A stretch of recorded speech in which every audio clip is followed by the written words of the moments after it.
Aloha. This is Serge Kahili King. We're talking tonight about peace and love. We want to get into those very deeply to find out very exactly as we can what they are and how we can bring them about in our lives. Peace and love. Those words are used a lot and they sound good and they often evoke a nice positive response in people when you say them. But saying them and getting that nice little feeling for that moment is one thing.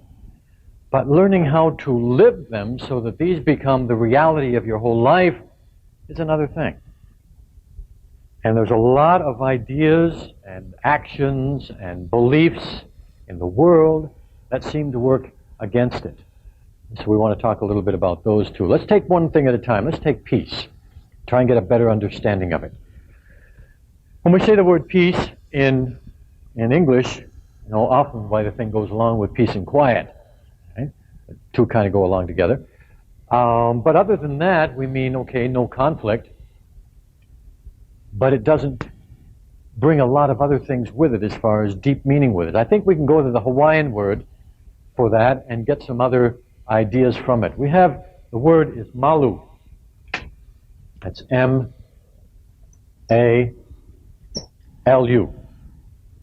And malu has a number of interesting things about it. It is a state, the word ma means a state of. Okay, so this is a state of, alu means together, combined, joined. It's a state of joining, a state of togetherness, a state of being in which there is a joining. Okay? I mean, even anger is a state of being, for instance. But peace is a state of being in which there is a joining, there is a oneness. And in that kind of a state, of course, there is no conflict. There is, if you like, a cooperation. Alu, by the way, is all by itself is a word that also can be used to mean to cooperate. And so what you've got here is an immediate understanding of the word. Now, it also contains some interesting other ideas that go along with it. An idea of strength. And the idea here is very interesting because you know from some of the work that we've done, especially with muscle testing and things like that where there is conflict in the mind, that conflict manifests in the body. And the body gets weaker. And gets weaker because of the conflict. Peace, because there is no conflict and everything is joined and everything is one, is then a state of strength.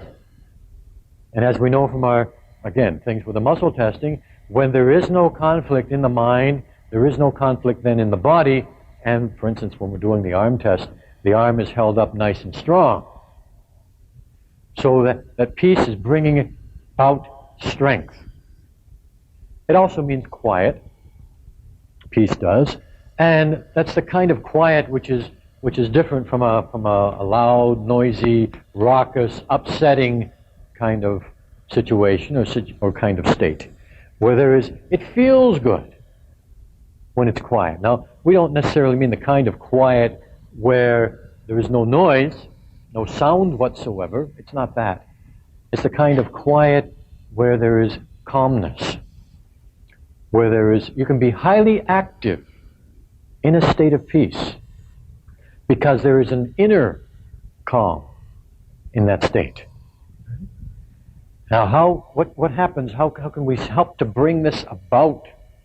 How do we get out of it in the first place? The reason we get out of this state, into the states of conflict that we're in, that produce so many problems, that produce the situations where we don't have peace, is because of opposing ideas.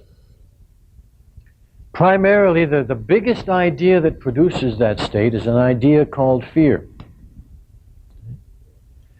And fear is where you expect things to go wrong, where you expect to be hurt, or you expect danger, or you expect something like that. That's a state of fear. And that state of fear gives rise then to a couple different reactions. Neither one of them have to do with peace. One of the reactions is to run like crazy, and the other one is to fight. When you have, when you talk about being a natural thing in the body to have a fight or flight response, there's also a peace response. That, there's so little of it today that they don't even know that that's one of the natural results of the body. And I'm not talking about paralysis either. Paralysis is when you don't know which direction to go. But the peace state is where, regardless of what's going on around you, there is a sense of deep calmness inside, and whatever action you're taking is being taken from that state of calmness, from that state of deep peace within. And so you might seem to be extremely active and wild on the outside, but you're doing that on purpose and with purpose when you're acting from that state of peace within. This is the idea, for instance, this is the idea that is operating when a person learns how to be assertive. Okay?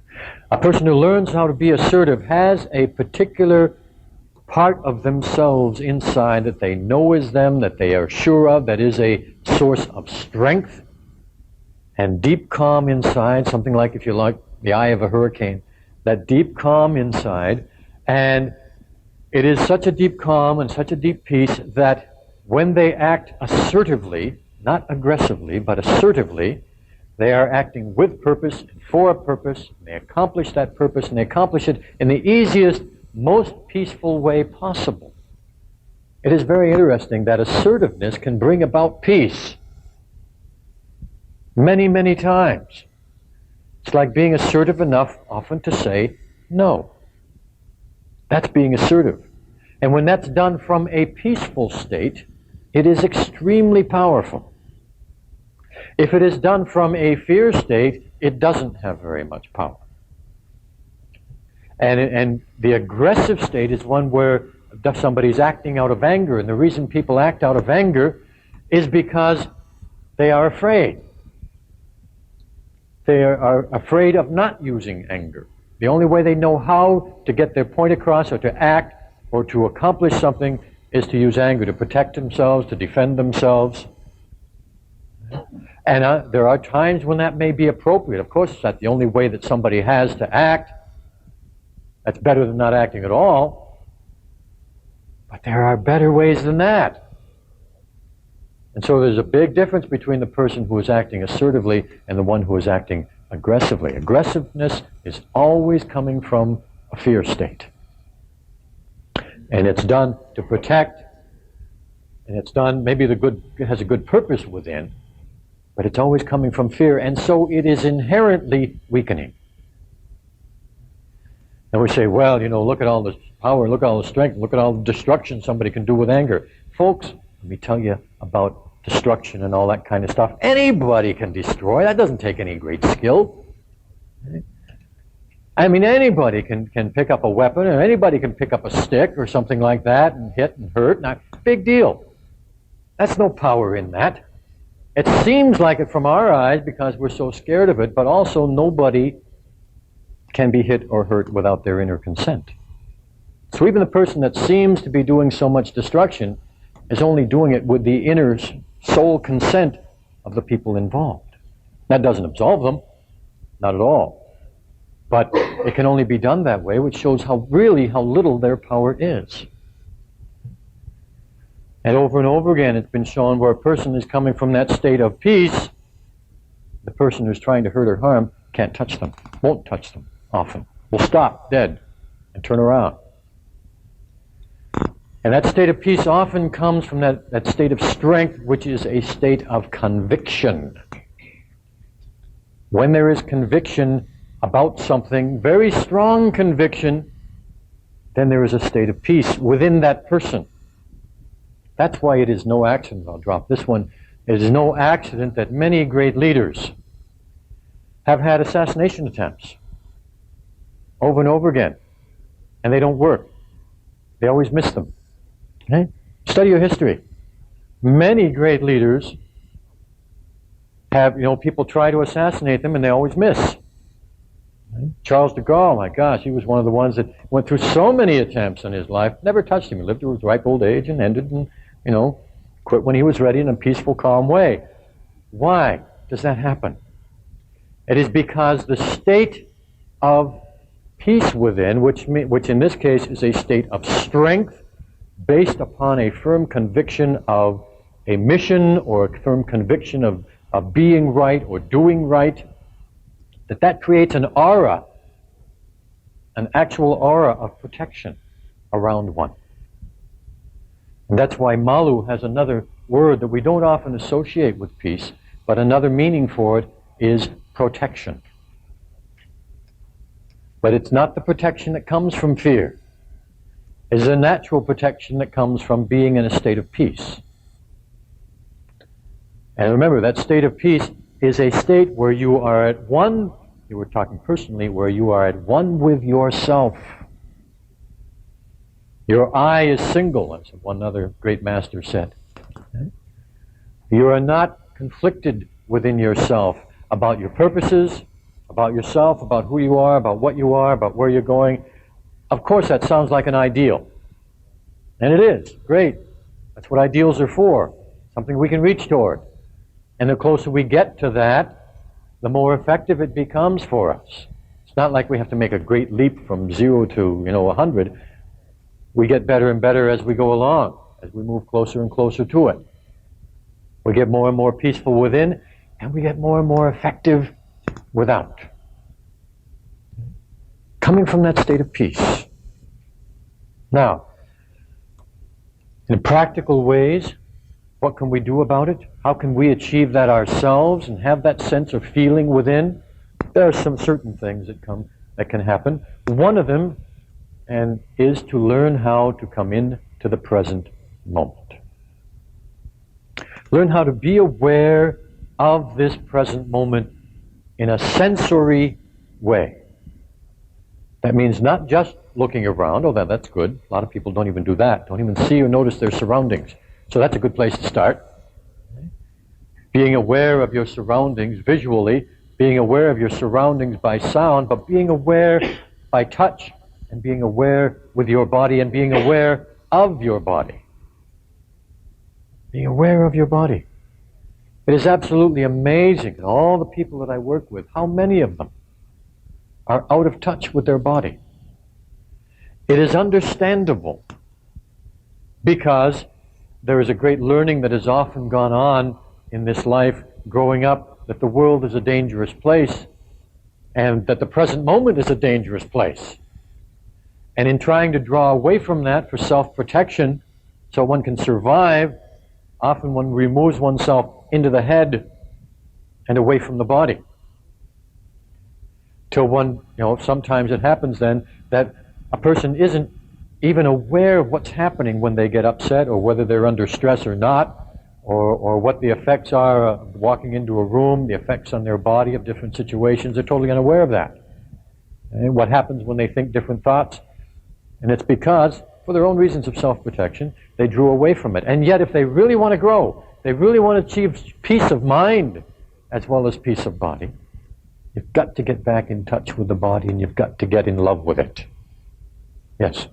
I have to say something that really affirms what you're saying. They had a special on TV about people who have phobias. And when the doctor tries to take the person out who has the phobia, if the person is overcome with too much fear, they have a rubber band around their wrist and they snap it to get that pain, and that brings them right back into the present. That's one way to do it. Yeah, it'd be a lot nicer if they had a feather that would tickle them, but nevertheless, that's one way to get them back into the present. But that's the idea, because most of our conflicts come because we get out of the present, we get into the past, we get into the future, we get all conflicted about what we can do, what we can't do, what we should do, what we shouldn't do, what other people should do, what the world should be like, what it shouldn't be like. All of those produce conflicts. And so that brings us to another little way to think about. Getting into the present is very important. Getting in touch, really in touch with your body in a sensory way is very important for helping to achieve a state of peace. But then the other way is to get rid of the inherent conflicts in your thinking. And some of those inherent conflicts are brought about, many of them are brought about by the word should. Okay? So as we often say, don't should on yourself. Okay? It produces all kinds of conflict and it makes your life very unhappy. Because should implies inherently a conflict.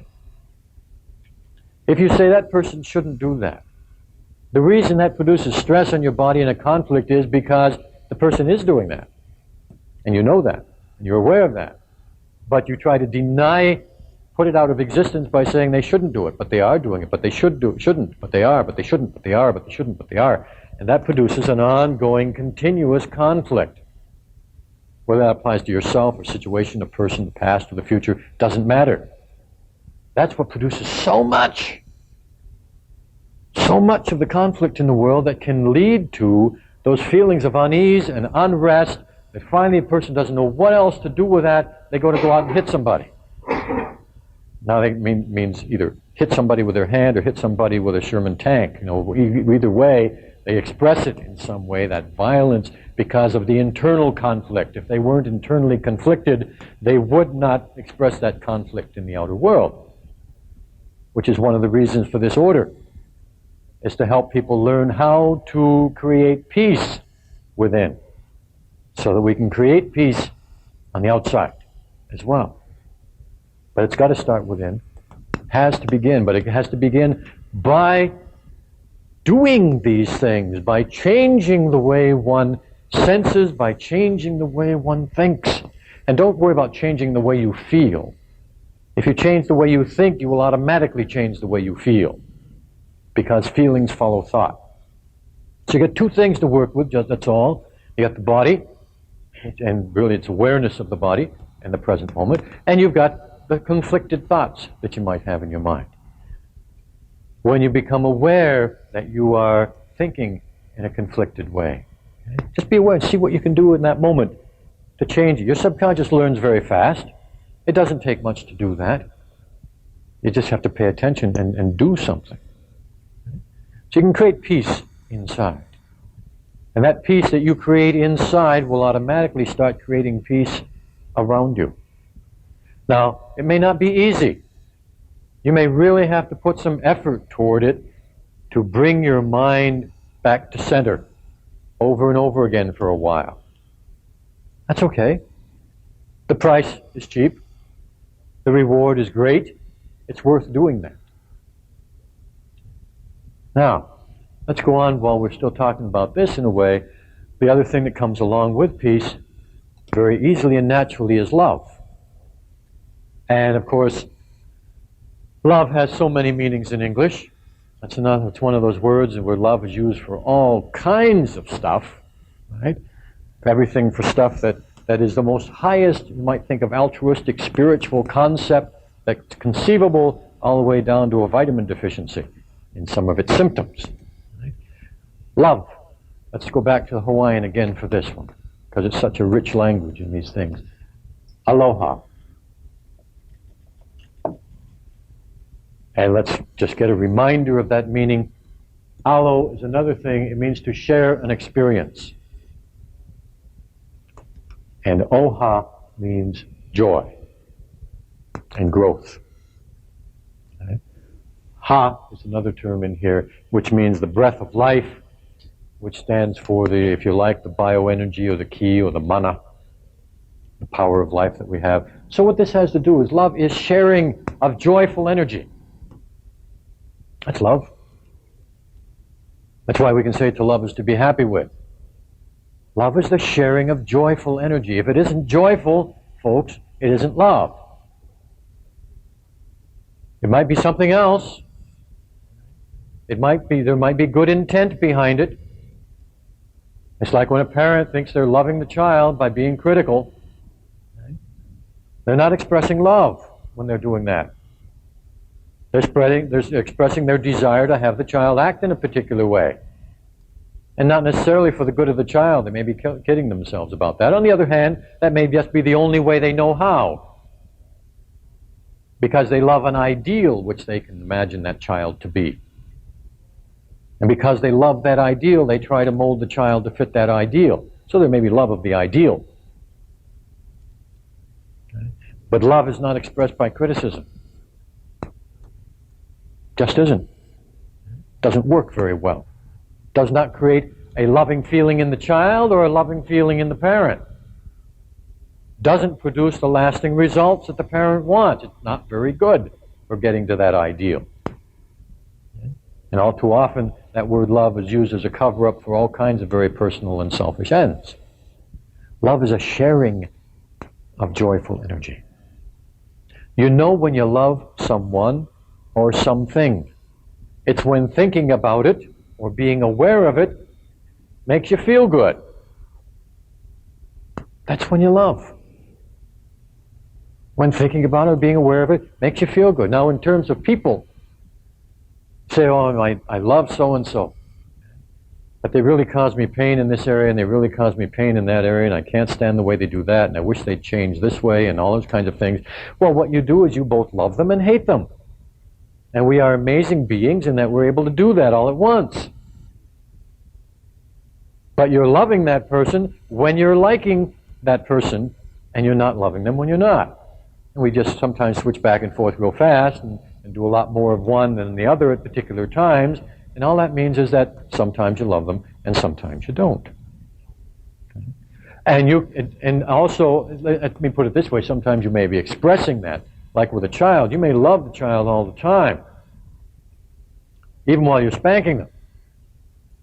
But you're also expressing unloving. At the same time, you may be expressing loving. It's just which one takes dominance at a particular time. I used to spank my kids because I thought, I wouldn't dare now, but I thought at one time that was the way I had to do to make them behave, to make them be the way I wanted them to be. Well, I thought it would make them happier. Oh boy. It was the only way I knew how at one time. And then I really learned that didn't work. And I learned how to operate with them in a loving way, in a cooperative way, in a friendly way. And from that moment on, I never touched them again. Didn't have to. Didn't touch them in any kind of anger. And we hugged a lot. And they became friends. The greatest friends I've got. To me, that's the highest form of love. It's friendship. I've heard people say, well, you know, that's a son, and you're the father, not a friend. Baloney. I'd much rather be the friend. Okay, I'll give up being a father if it takes that. Friendship is the highest form of love there is. Because that's a give and take. That's a sharing with a human being on an equal basis, regardless of their particular relationship to you in this particular life, or their particular age. I've had some great 3-year-old friends. Okay? Friends. Okay? A sharing of joyful energy. And when you do that, when you act toward people with love, like I said, I found out my kids behaved wonderfully. Always with anybody, there'll be times when they do things that you don't like, but that's much more your problem than theirs. Okay? When you operate from a loving basis and a peaceful basis, you're able to influence their behavior gently, cooperatively, lovingly. The love begins to cease when we begin to call another person or their behavior even wrong. When we start saying that what they're doing is wrong, or what they are is wrong, or they're on the wrong path, or they're doing the wrong thing, and in that way criticizing them. Oh, that's wrong. Or even when we come say that you're not doing that right. Okay, whatever, those gentle little things that we don't pay too much attention to still produce an effect. Still separate us even that little bit from loving. Because love is a connection. It is sharing joyful energy. And that doesn't just mean giving it. It doesn't just mean giving it. It means receiving it. I was working with a person recently, and this is interesting how the subconscious can jump here. I said to this person, you know, let's talk about love, and let's tell me how much love you can receive. Because she was talking about wanting to receive more love. I said, how much love can you receive? Oh, she says, infinite. I says, okay, let's leave infinite alone because the conscious mind can't really conceive infinite. Okay. Let's get right down here. Okay, I want you to imagine how many people can you receive love from? And she felt herself all clamp up. And she says, well, the question that comes up, she says, whether I can handle that much love. I said, okay, let's see. I want you to imagine one person, just one person, giving you a lot of love. And she closed right up and she says, I can't handle that. I said, that's a long way from infinite, isn't it? Okay? And so we had a basis to work from. And so the thing we began doing was helping her be able to receive love from one person. Now, when she's able to do that, we'll go to two. Okay? Until she can feel comfortable with that. But see, so often people think of themselves as excellent givers, but not receivers. And so when you can only give and you cannot receive, you're not quite loving. You're getting close, but it isn't quite love. Because love involves the receiving. Remember, it is a sharing of joyful energy. That's going two ways. And so you're only loving to the degree that you can share. You're really only loving to the degree that you can receive as well as give. If you receive a lot and don't give, you're not very loving either. Okay? It's no different than as if you give a lot and don't receive. Because that's blocking the people off from that return flow.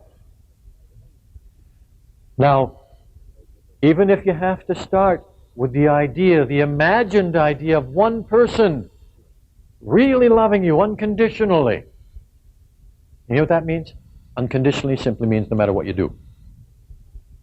Regardless of what you do. Or how you act. That's unconditionally.